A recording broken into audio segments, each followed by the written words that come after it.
ಕರ್ನಾಟಕ ರಾಜ್ಯದ ರಾಜಧಾನಿ ಬೆಂಗಳೂರಿನಲ್ಲಿಂದು ಐತಿಹಾಸಿಕ ಮಹಾತ್ಮ ಗಾಂಧಿ ರೋಜ್ಗಾರ್ ಯೋಜನೆಯ ಬದಲಾವಣೆ ಮಾಡಿ ಅದನ್ನು ನಿಷ್ಕ್ರಿಯಗೊಳಿಸಿ ಕೇಂದ್ರ ಸರ್ಕಾರ ನರೇಂದ್ರ ಮೋದಿಯವರ ಸರ್ಕಾರ ಏನು ಒಂದು ದೊಡ್ಡ ಅನ್ಯಾಯವನ್ನು ಇವತ್ತು ದಿವಸ ಗ್ರಾಮೀಣ ಜನರಿಗೆ ಮತ್ತು ಪಂಚಾಯತ್ ರಾಜ್ ವ್ಯವಸ್ಥೆಗೆ ಗ್ರಾಮಗಳಿಗೆ ಮಾಡಿದ್ದಾರೆ. ಇದು ಒಂದು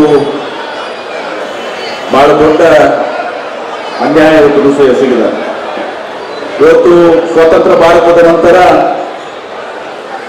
ಬಹುಶಃ ಅತ್ಯಂತ ಪ್ರಮುಖವಾದಂತಹ ಯೋಜನೆ ಇವತ್ತು ದಿವಸ ಮಹಾತ್ಮ ಗಾಂಧಿ ರಾಷ್ಟ್ರೀಯ ಯೋಜನೆ. ಶ್ರೀಮತಿ ಸೋನಿಯಾ ಗಾಂಧಿ ಅವರು ಯುಪಿಎ ಅಧ್ಯಕ್ಷರಾಗಿ ಹಾಗೂ ಮನಮೋಹನ್ ಸಿಂಗ್ ಅವರು ಪ್ರಧಾನಮಂತ್ರಿಯಾಗಿ ಈ ಮಹಾತ್ಮ ಗಾಂಧಿ ರೋಜ್ಗಾರ್ ಯೋಜನೆಯನ್ನ ಸ್ಥಳೀಯವಾಗಿ ದಿವಸ ಜನರಿಗೆ ಉದ್ಯೋಗ ಸಿಗಬೇಕು, ಬೇರೆ ಕಡೆ ಗುಳೆ ಹೋಗಬಾರ್ದು, ಸ್ಥಳೀಯವಾಗಿ 100 ದಿನಗಳ ಕಾಲ ಅವರಿಗೆ ಕನಿಷ್ಠ ವೇತನದ ಮೂಲಕ ಉದ್ಯೋಗ ಸಿಗಬೇಕು ಅನ್ನೋ ದೃಷ್ಟಿಯಿಂದ ಮಾಡಿರುವಂತ ಅವ್ರಿಗೆ ಒಂದು ಹಕ್ಕನ್ನು ದಿವಸ ಸಂವಿಧಾನಕ್ಕಂತ ಅವ್ರಿಗೆ ಕೆಲಸ ಮಾಡಿಕೊಳ್ಳಿಕ್ಕೆ ಒಂದು ಹಕ್ಕನ್ನು ಕೊಟ್ಟಿರುವಂತದ್ದು. ಅದ್ರ ಜೊತೆಗೆ ಇವತ್ತು ಗ್ರಾಮೀಣ ಮಟ್ಟದಲ್ಲಿ ಗ್ರಾಮ ಪಂಚಾಯಿತಿಯಲ್ಲಿ ಏನು ಮಹಾತ್ಮ ಗಾಂಧೀಜಿಯವರ ಕನಸಿತ್ತು, ಗ್ರಾಮ ಸ್ವರಾಜ್ಯದ ಕನಸು. ಭಾರತ ದೇಶ ಪ್ರತಿಶತ 70% ಹಳ್ಳಿಗಳ ದೇಶ. ಹೀಗಾಗಿ ಅವಾಗ ಗ್ರಾಮಗಳ ಅಭಿವೃದ್ಧಿ ಆಗ್ತದೆ, ಅವಾಗ ನೈಜವಾಗಿ ಭಾರತ ಅಭಿವೃದ್ಧಿ ಆಗ್ತದೆ ಅಂತೇಳಿ ಮಹಾತ್ಮ ಗಾಂಧೀಜಿಯವರ ಕನಸು ನೋಡಿದ್ರು. ಅದನ್ನ ಸಾಕಾರಗೊಳಿಸಿದಂತವರು ಹಿಂದಿನ ದಿವಂಗತ ಪ್ರಧಾನಮಂತ್ರಿಗಳಾದ ಶ್ರೀ ರಾಜೀವ್ ಗಾಂಧಿಯವರು. ಇವತ್ತು ಕೇಂದ್ರ ಸರ್ಕಾರ ಇದನ್ನ ಬದಲಾವಣೆ ಮಾಡಿದ್ದಾರೆ. ಏನು ಜೀರಾಮ್ಜಿ ಅಂತ ಯೋಜನೆ ತಂದಿದ್ದಾರೆ. ಒಂದನೇದಾಗಿ ಇವತ್ತು ದಿವಸ ಇದು ಇಡೀ ಭಾರತ ದೇಶದ ಎಲ್ಲ ಪಂಚಾಯತಿಗಳಿಗೆ ಇವತ್ತು ದಿವಸ ಅವರು ಕೊಡ್ತಾ ಇಲ್ಲ, ಅವರು ಆಯ್ಕೆ ಮಾಡ್ಕೊಳ್ತಾ ಇದ್ದಾರೆ. ಅವರು ಆಯ್ಕೆ ಮಾಡಿದ ಗ್ರಾಮ ಪಂಚಾಯತಿಗಳಿಗೆ ಮಾತ್ರ ಈ ಜೀರಾಮ್ಜಿ ಯೋಜನೆ.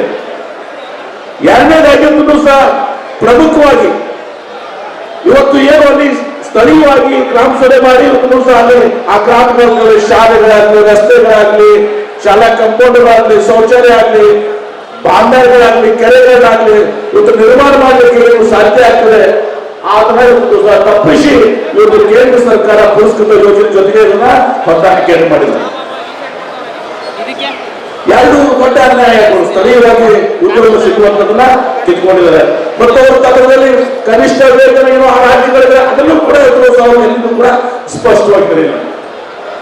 ಹೀಗಾಗಿ ಈ ಮಹಾತ್ಮ ಗಾಂಧಿ ರೋಜ್ಗಾರ್ ಯೋಜನೆ ವಿರುದ್ಧ ಇವತ್ತು ಕೇಂದ್ರ ಸರ್ಕಾರ ಪ್ರಧಾನಮಂತ್ರಿಗಳು ಒಂದು ದೊಡ್ಡ ಅನ್ಯಾಯವನ್ನು ಮಾಡಿದ್ದಾರೆ.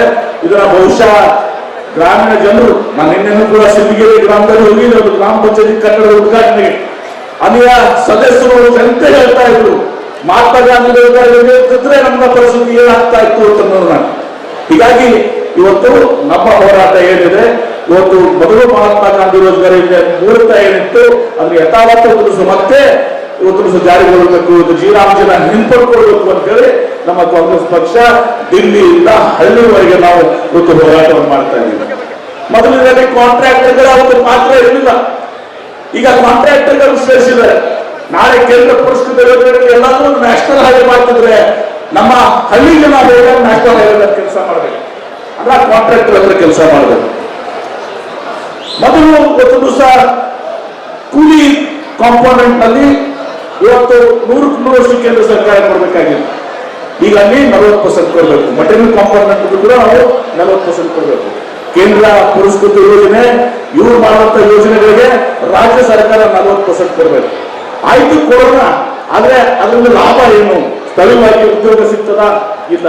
ಎಲ್ಲ ಗ್ರಾಮ ಪಂಚಾಯತ್ಗಳಲ್ಲಿ ಕೆಲಸ ಮಾಡ್ಕೊಂಡಿದ್ಯಾ? ಅದನ್ನು ಕೂಡ ಇಲ್ಲ, ಆಯ್ಕೆ ಮಾಡ್ಕೋತಾರೆ. ಮೂರನೇದಾಗಿ ಅಲ್ಲಿ ಗ್ರಾಮಕ್ಕೆ ಬೇಕಾಗಿರುವಂತ ಕೆಲಸ ಆಗ್ತಾವ? ಅದನ್ನೂ ಇಲ್ಲ. ಕೇಂದ್ರ ಪುರಸ್ಕೃತದ ಯೋಜನೆಗಳ ಜೊತೆ ಇದನ್ನು ಮಾಡ್ತಾ ಇರುವಂತದನ್ನ ಇವತ್ತು ಈ ಹುನ್ನಾರ ಕೇಂದ್ರ ಸರ್ಕಾರವಿದೆ. ಇದನ್ನ ನಾವು ತಿರಸ್ಕಾರ ಮಾಡಿ ಮತ್ತೆ ನಮ್ಮ ಹೋರಾಟ ದಿಲ್ಲಿಯಿಂದ ಹಳ್ಳಿವರೆಗೆ ಪ್ರತಿಯೊಂದು ಗ್ರಾಮದಲ್ಲಿ ಕೂಡ ಜನ ಇವತ್ತು ದಿವಸ ಈ ಅನ್ಯಾಯವನ್ನು ವಿರುದ್ಧ ಮಾತನಾಡ್ತಾ ಇದ್ದಾರೆ. ಹೀಗಾಗಿ ಇದನ್ನ ಒಂದು ದೊಡ್ಡ ಆಂದೋಲನವಾಗಿ ಪರಿವರ್ತನೆ ಮಾಡಿ ರಾಷ್ಟ್ರಾದ್ಯಂತ ನಮ್ಮ ಕಾಂಗ್ರೆಸ್ ಪಕ್ಷ ಇವತ್ತು ಶ್ರೀ ರಾಹುಲ್ ಗಾಂಧಿ ಅವರ ನೇತೃತ್ವದಲ್ಲಿ, ಎಐಸಿಸಿ ಅಧ್ಯಕ್ಷರಾದ ಮಲ್ಲಿಕಾರ್ಜುನ ಖರ್ಗೆ ಅವರ ನೇತೃತ್ವದಲ್ಲಿ ಇಲ್ಲೂ ನಮ್ಮ ರಾಜ್ಯದಲ್ಲಿ ಸಿದ್ದರಾಮಯ್ಯ ಅವರು, ಡಿ ಕೆ ಶಿವಕುಮಾರ್ ಅವರ ನೇತೃತ್ವದಲ್ಲಿ ನಮ್ಮ ಹೋರಾಟವನ್ನ ಸದನದ ಒಳಗಡೆ, ಸದನದ ಹೊರಗಡೆ ಮಾಡುವ ಮೂಲಕ ಇವತ್ತು ಈ ಒಂದು ಕರಾಳ ಕೃತ್ಯವನ್ನು ಏನಿವತ್ತು ಸಹ ಕೇಂದ್ರ ಸರ್ಕಾರ ಮಾಡಿದೆ. ಅಜಿರಾಮ್ ಜೋಗ್ ಯೋಜನೆ ಹಿಂಪಡ್ಕೊಂಡು ಮಹಾತ್ಮ ಗಾಂಧಿ ರೋಜ್ಗಾರ್ ಯೋಜನೆ ಮತ್ತೆ ವಾಪಸ್ ತರುವವರೆಗೆ ನಮ್ಮ ಹೋರಾಟ ಮುಂದುವರಿಯುತ್ತದೆ. ನಮ್ಮ ಮಾತನ್ನ ಈ ಸಂದರ್ಭದಲ್ಲಿ ಬಯಸಿ ನಮ್ಮ ಮಾತಿಗೆ